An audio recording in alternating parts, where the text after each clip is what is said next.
Drošības instrukcija darbam ar ripzāģi. Darba galda sagatavošana darbam.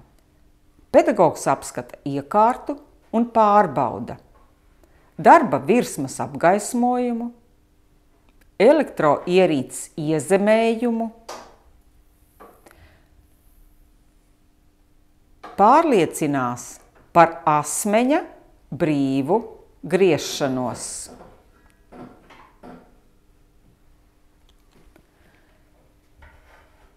Pirms darba uzsākšanas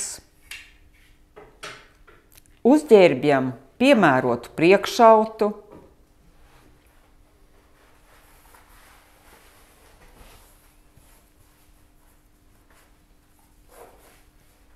un uzliekam aizsarga brilles, jo tās aizsargā no skaidu iekļūšanas acīs.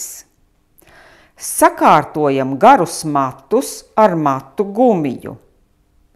Sakārtojam darba vietu, noņemot visus nepiederošos priekšmetus. Pedagogs kopā ar audzēkni pārbauda zāģējamo materiālu. Tam jābūt bez citiem priekšmetiem, tādiem kā skrūves, naglas, skavas vai koka zariem.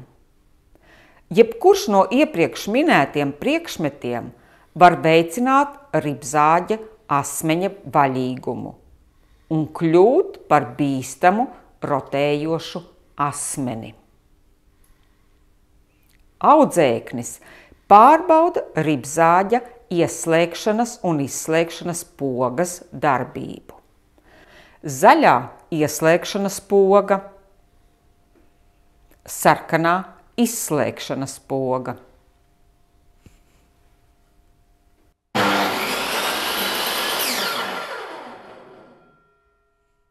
Audzēknis noregulē vajadzīgo zāģēšanas izmēru.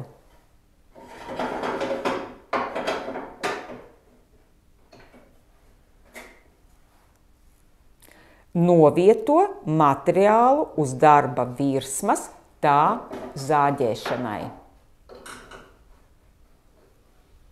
Ieslēdz darba galdu. Kad darba galds ir ieslēgts, atļauj asmenim sasniegt pilnu ātrumu un tikai tad uzsāk paredzēto zāģēšanu. Uzmanību! Izmantojot ripzāģi, nekad roku netuvini asmenim. Izmanto bīdītāju, lai vadītu zāģējamo priekšmetu. Tā tiks pasargāti pirksti no iespējamās saskares ar asmeni un traumām.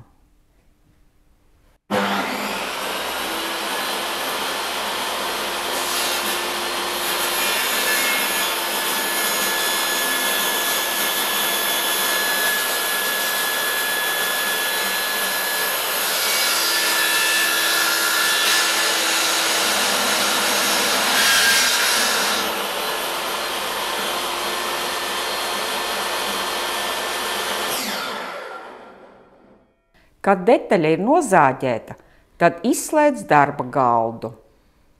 Sasniedzamais rezultāts. Nozāģēt atbilstoša lieluma saplākšņa detaļa.